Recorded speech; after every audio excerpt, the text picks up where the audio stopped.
अंबेडकर जी ने उस वक्त संघर्ष किया था जब ना हमारे को वोट देने का अधिकार था, ना राजनीति में हमारी पकड़ थी, ना संविधान हमारी रक्षा करता था, ना पुलिस प्रशासन हमारी सेवा के लिए होते थे, राज भी अंग्रेजों का था, मनुवादी व्यवस्था चरम सीमा पर थी। बाबा साहब अंबेडकर जी ने उस समय संघर्ष करके भारत देश का संविधान लिखा और आज हम लोग, संविधान हमारी रक्षा करता है, सरकारों को हम ही बनाते हैं, हम ही बिगाड़ते हैं, हमारे को वोट लड़ने का, वोट देने का, चुनाव लड़ने का पूरा अधिकार है। उसके बावजूद भी अगर हम ये बोलते हैं कि हमसे कुछ नहीं होता तो हमें डूब कर मर जाना चाहिए। शिक्षा लेने के बाद भी खामोश बने हुए हैं। हमारे को जाति के आधार पर आगे आकर लड़ने में शर्म महसूस होती है कि आज भी हमारे बुजुर्ग उसी ढोंग, अंधविश्वास, पाखंड में फंसे हुए हैं। लेकिन उसमें मैं उनका कसूर नहीं मानता।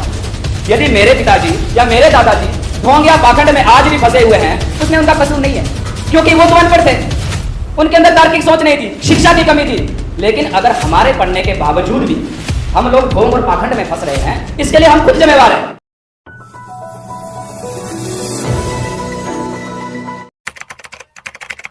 समझ नादा इनको लहरों ने बगावत कर दी है, हम परवाने मौत के, मरने का किसको खौफ यहाँ, रे तलवार तुझे अब झुकना होगा, गर्दन ने बगावत कर दी है, गर्दन। भीम आर्मी स्टूडेंट फेडरेशन के प्रथम अधिवेशन में आपका हार्दिक स्वागत, अभिनंदन है।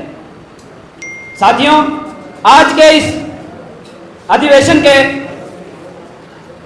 जो परिचय का विषय रखा गया है, चर्चा का विषय रखा गया है, वो ये है कि भीम आर्मी स्टूडेंट फेडरेशन क्यों, हमें इसकी जरूरत क्या पड़ी है।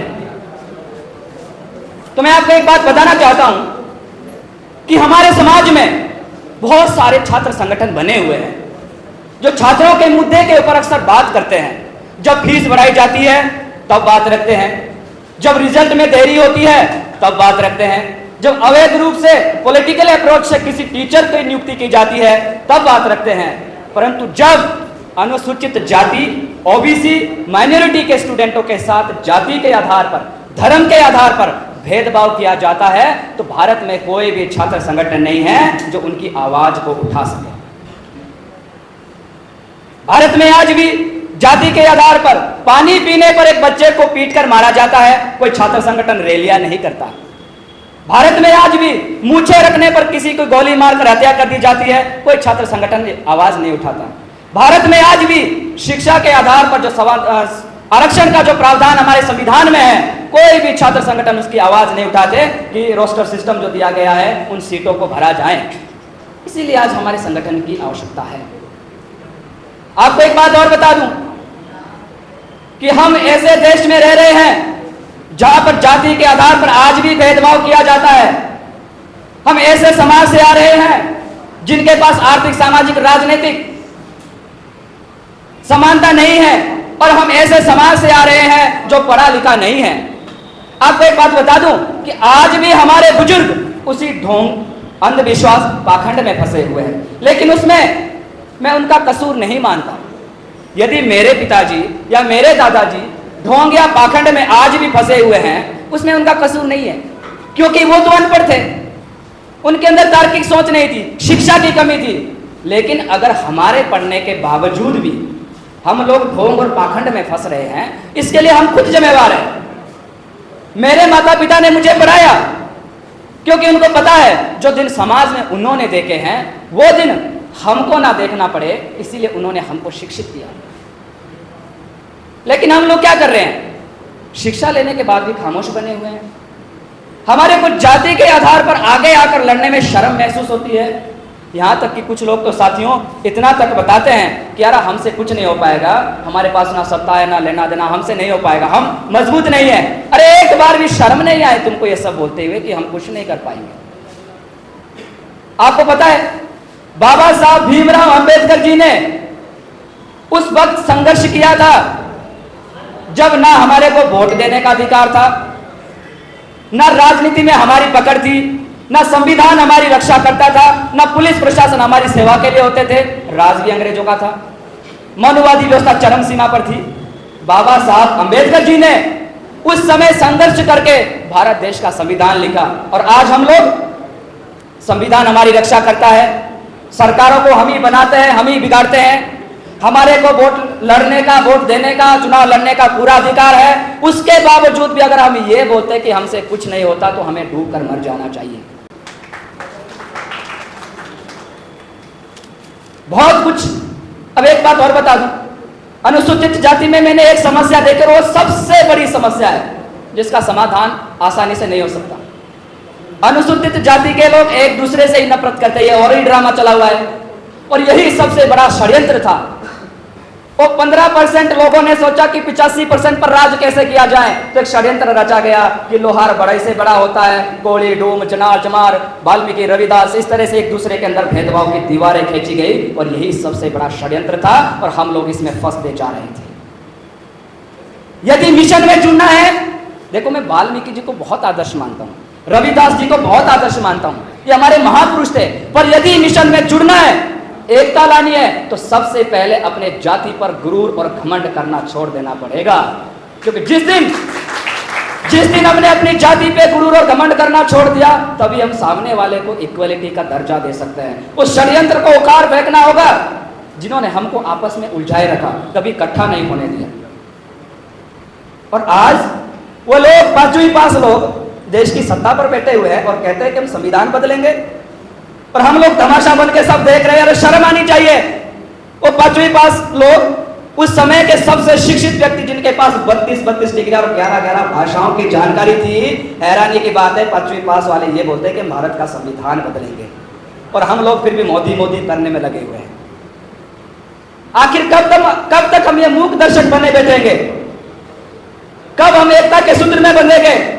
और एक बात और बता दूं साथियों, हमें बहुत ज्यादा मेहनत करने की आवश्यकता है, क्योंकि एक तो हम आर्थिक, राजनीतिक, सामाजिक रूप से मजबूत नहीं है, और दूसरी बात बता दूं, हमारे समाज का जो संपन्न वर्ग है ना, वो भाजपा और कांग्रेस के तलवे चाटने में बिजी है। सबसे बड़ी कमजोरी का कारण, जब जब मोदी को लगेगा कि दलित एकता आ रही है, अंबेडकरवाद बढ़ रहा है, तब तक वो दलितों को देश के मुखियाओं के पद पर बिठा देगा, राष्ट्रपति जैसे पद दे देगा, और वो राष्ट्रपति एक रबड़ स्टाम्प होगा मोदी का। और जब बात आएगी कि भाजपा आरएसएस दलितों के साथ अत्याचार कर रहे हैं, तो वो एक ही बात बोलेंगे, काहे का अत्याचार कर रहे हैं भाई? हमने तो दलितों को राष्ट्रपति तक बना दिया। हिमाचल प्रदेश के तो प्रदेश के अध्यक्ष ही दलित थे, और सबसे बड़ा जाति के आधार पर वहां पर, मैं ऐसे प्रदेश से आता हूं जहां पर दलितों की ही शादी होती है, दलितों का ही सब कुछ खर्च होता है, और उसी दलित को शादी में ये बोला जाता है तू अलग लाइन में बैठेगा और हम लोग अलग लाइन में बैठेंगे। लेकिन कसूर किसका है? हमारा। बाबा साहब अंबेडकर जी अक्सर कहा करते थे कि जुल्म करने वाले से बड़ा अपराधी तो चुपचाप जुल्म को सहने वाला होता। और मैं भी यही कहना चाहूंगा कि जातिवाद का जहर आखिर पिएंगे कब तक? घुट घुट कर हम भी जिएंगे कब तक? अभी भी वक्त है कुछ करा जाए। घुट घुट कर जीने से अच्छा तो शान से लड़कर मरा जाए। 100 बार बढ़िया है अगर शान से मरना पड़े। मौत सबको आएगी। जिसने तलवे चाटने हैं वो भी मरेगा, और जो टक्कर लेगा वो भी मरेगा। कमी अक्सर एक देखी जाती है, सब लोग भगत सिंह को पसंद करते हैं, पर अपने घर में नहीं, दूसरों के घर में पसंद करते हैं। शिक्षा का सदुपयोग तो दोस्तों हमें करना ही होगा, ये बात आप याद रखें। बिना शिक्षा के कुछ भी संभव नहीं है। और हमारे सर के ऊपर, मैं ये बोलता हूँ बीएसएफ इसीलिए जरूरी है, हमारे सर के ऊपर इतना बड़ा जिम्मा है जिसको हम हल्के में ले रहे हैं। हम सोचते हैं कि हम लोग यहाँ पर रैली कर देंगे, समाज में शायद परिवर्तन हो पाएगा। अरे ये हजारों साल की व्यवस्था से हम टक्कर ले रहे हैं।